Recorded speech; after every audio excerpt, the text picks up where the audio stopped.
I have strong opinions on how to do software development well. I think that if you followed my advice, you'd increase your chances of success. The trouble is that some of this is just my personal opinion, and that alone is not good enough to convince you, or at least it shouldn't be. We're all victims of our own experience. We're all limited if that is all that we consider. Science and engineering allow us to learn from other people's experience, but the way that we do that is based on evidence and cautious exploration of ideas. I think that the most profound difference between an engineering approach and not is that in engineering we start off assuming that we're probably wrong. Just because we hold an opinion doesn't mean that it's right. So how do we go beyond making decisions only based on opinion? Here's my exploration of 7 common excuses that software developers make for doing a worse job.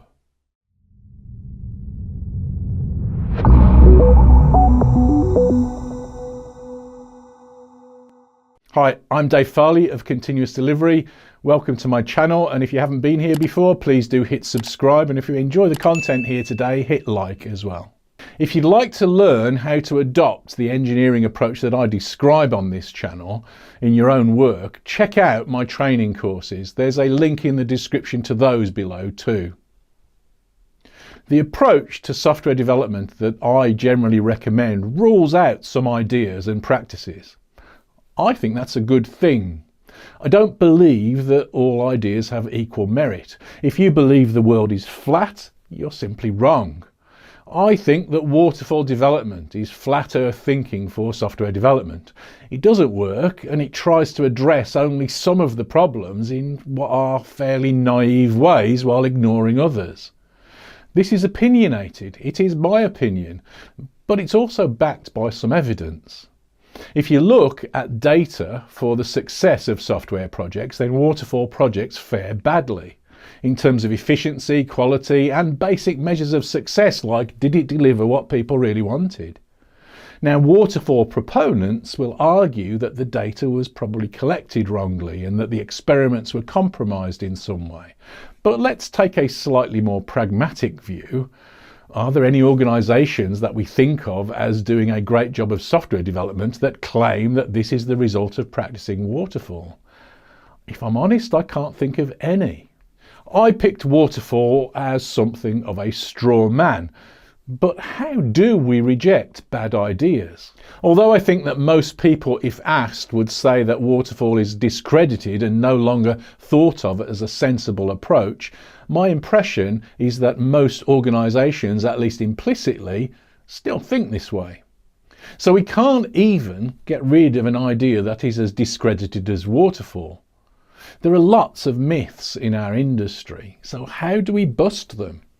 I describe practices that sometimes challenge people's assumptions and experience. The consequences of ideas like continuous integration, continuous delivery, and test-driven development, when followed to their conclusions, are disruptive and challenging, but they work better.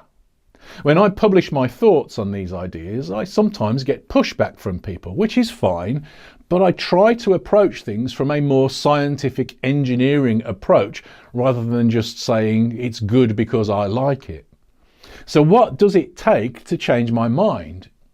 First, if I recommend a practice here, that means that I've always tried an alternative.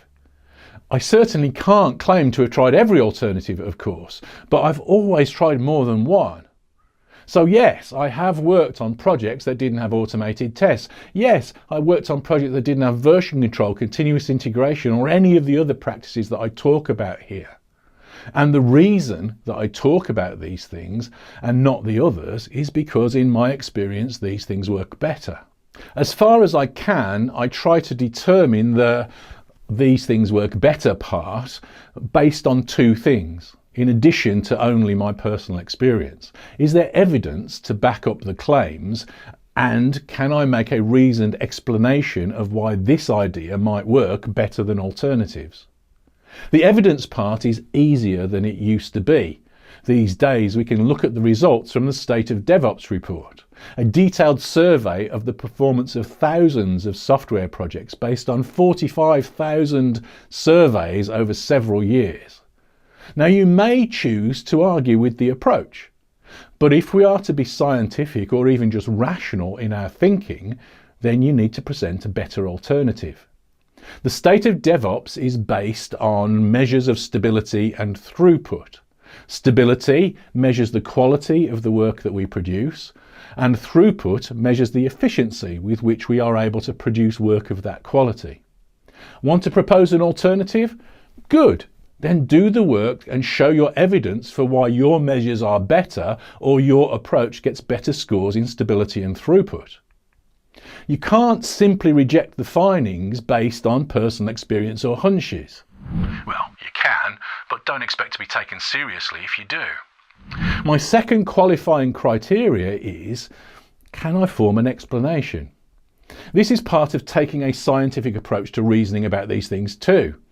It's valuable to have a model for why the things work the way that we think that they do. Then we can evaluate our ideas against our model, and we can test our model based on the evidence and experience that we gather by trying it out. For example, I think that continuous integration is better than feature branching. That isn't based on my personal preference. I've tried most ways of branching that you've probably ever thought of, and maybe a few that you haven't thought of unless you're prone to nightmares. But there is data that backs up my claim. And I think that I can refute arguments for feature branching based on a reasoned, rational model for how information changes when we have copies in 2 or more places. So let's try and apply this kind of thinking to some of the commonest pushbacks that I get about ways of working better. Here are 7 common pushbacks that I see all of the time. The first is, you can't do serious work without feature branching. Let's start here. My views on continuous integration and feature branching are probably amongst the most contentious that I talk about. To summarise, I say you can't do both continuous integration and feature branching unless your feature branch lasts for less than a day. So try to put your personal preference on hold, just for a moment, whatever it might be. Continuous integration is about continuously integrating our changes together. What does continuous mean? Well, in the context of continuous integration, the experts and the definition of continuous integration say we should be merging them together at least once per day. So once per day is the bare minimum to qualify for continuous integration. What does integration mean? It means checking to see if our changes work together. That means everyone's changes. So it isn't continuous integration if you only pull your changes from master to your feature branch, even if everyone else is doing the same, because the changes you're really interested in are hidden away on your teammates' feature branches. You're not integrating with those. So what does the data say? Well, the State of DevOps data says that you create worse software more slowly when you feature branch, or at least when your feature branches last for longer than a day. So, to change my mind on this, you'll need evidence that thousands of teams build better software faster this way, and or a reasoned argument on why 2 copies of data that are changing independently of one another get easier to merge together the longer you leave them to diverge. Neither of these is going to be very likely because continuous integration is the more definitive approach at this level of explanation. Explanations based on, but I like it better, don't really cut it, I'm afraid. It's not a fashion show. The next in my list, my manager says I don't have time to do X, whatever X is. There's always the chance that any one of us ends up working for a dumb manager. But while I concede that this can be a nasty systemic problem sometimes, I think that this is always the wrong response, trying to offload this responsibility to other people. There's a choice at work here. How much of the detail of our work do we choose to expose, discuss in the context of planning?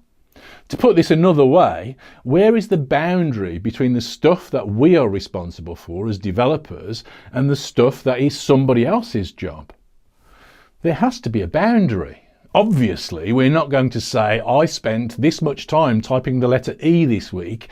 How much time should I spend typing E's next week? This is ridiculous. So why do we do the same thing for writing tests, refactoring, or spending time on good design rather than hacking out some crap code? We software developers are complicit in this decision. The root of this problem is, and this is only my theory, probably comes from two different sources. Some of us really don't like testing very much and don't really want to do the hard work of doing a good job of design and refactoring. So we pass the buck on to somebody else, some manager, knowing that the poor ones will say, feature, feature, feature. The other cause is that we don't really believe that testing and good design make us faster. If you're here, then I assume you'd like to do a good job, and so don't fall into the first category. So I'll concentrate on the second. Quality pays. The evidence is in. There is no trade-off between speed and quality, as counterintuitive as that may seem. If your team wants to deliver features more quickly, the only way to do that is to build higher quality software. The State of DevOps report says that teams that practice continuous delivery get high scores in both stability and throughput. They spend 44% more time on new features than teams that don't. That is, you're at least 44% more productive if you practice these kinds of techniques. That is a commercial advantage right there. So it really is pretty simple. If your manager says feature, feature, feature, the correct response is, right boss, we hear you. We need to spend more time testing, refactoring and improving our designs because the data says that's how you deliver features fastest. Now I know that this can feel counterintuitive, but that's just your instincts and your biological drive to jump to conclusions kicking in. Science is how we overcome those biological limitations. Why is it that this is true? What's our model? Well, it's actually pretty simple. You trade off a bit of extra work now for much less work later on by focusing on the quality of your work now. By doing that, you dramatically reduce the amount of work spent later dealing with buggy or low quality code. It's not somebody else's responsibility to give us permission to do a good job. Next on my list, writing tests is a waste of time. And my code is good, so I don't need tests. Okay, at the moment when you write the code, also writing tests is clearly more typing. But if you really measure your work by the number of characters that you type, then you're doing it wrong. That aside, if you write code, you are presumably going to test it somehow, even if that test is just running it to see if it works.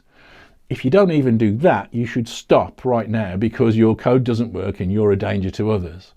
So now the only question isn't test or not test, but what's the most efficient and effective way to test? And while running it manually or watching it execute in your debugger have a place, if they're the only way that you're testing your code, you're wasting a lot of your time. It's a much more efficient work process when your development is guided by automated tests. Making a small change and running the test gives immediate feedback in seconds, rather than starting up the app, injecting some test data, and then poring over the results thinking, why on earth did it do that? In addition to all of that, the impact on the quality of our code of designing for testability is profound and goes much deeper than just having a test to show that it works. Testable code is more modular, more cohesive, and has better separation of concerns. It also hides information and is more loosely coupled. These are all properties of high quality code, and these properties give us the ability to manage the complexity in our code, as I describe in my new book. Next in my list, you can't do code review with continuous integration. Yes, you can. Of course you can.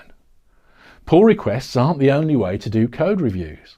Pull requests were invented for open source projects, where you want to gatekeep changes from people you don't know and don't trust to change the code safely. If your team works like that, you have bigger problems than code review. Here's a thought experiment. Imagine for a moment two teams. In one team, all of the members are confident and competent enough to commit changes safely. They take care to do quality work. In the other team, some members can't be trusted to work safely, so must be monitored closely. Now think for a moment in idealistic terms. Which would you be the nicer team to work on? Which the more effective? I think that most people would prefer the first team. So, what would it take to grow a team that worked like that? Well, gatekeeping people's commits is slow and inefficient, and more than that, it doesn't really teach people how to do a better job. My preferred way is to address these problems with pair programming. Pair programming gives us a better code review than code review alone. It doesn't slow the process down, so there are no stores of code sitting around waiting for review somewhere. If the pair agree on the change, they commit it. If they don't agree, they don't commit it and they discuss the problem and fix it and then commit it. This has a more subtle and ultimately more important effect though. As well as getting the code review, we're also involving even junior members of the team in the process of thinking about changes more carefully. At the point when they make them, not sometime later.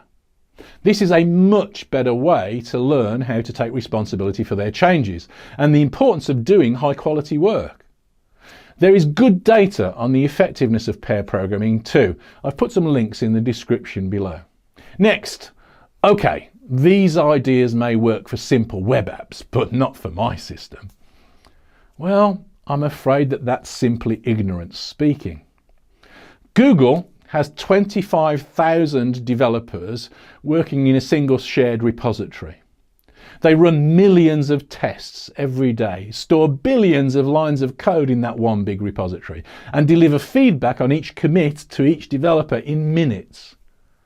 I was part of a team that built one of the world's highest performance financial exchanges. The whole enterprise system was built from day one and is still developed over a decade later, running continuous integration, test-driven development and continuous delivery in the way that I describe on this channel.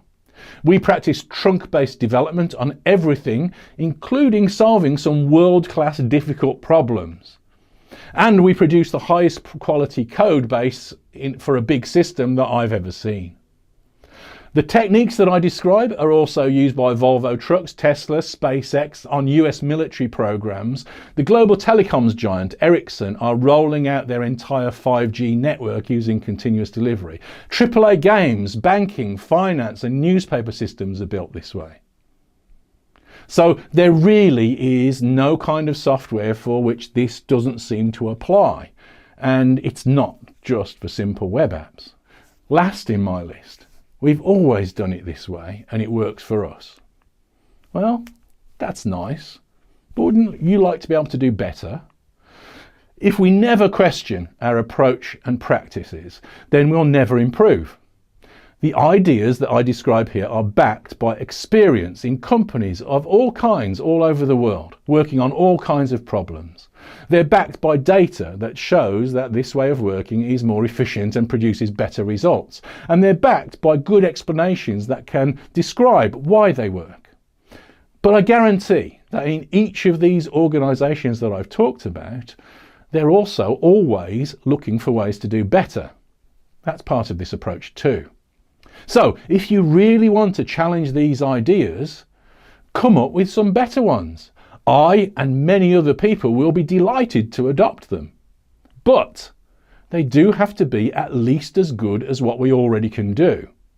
And to be honest, what we can already do is a lot better than many, maybe even most organisations and teams accept as normal. I think that what we're talking about here is the difference between real engineering and not, between applying a scientifically rational approach to solving practical problems in software and not. And part of that approach is always having an open mind. that there may be a better way, but not simply adopting every new idea because it feels nice or because somebody famous likes it. Thank you very much for watching.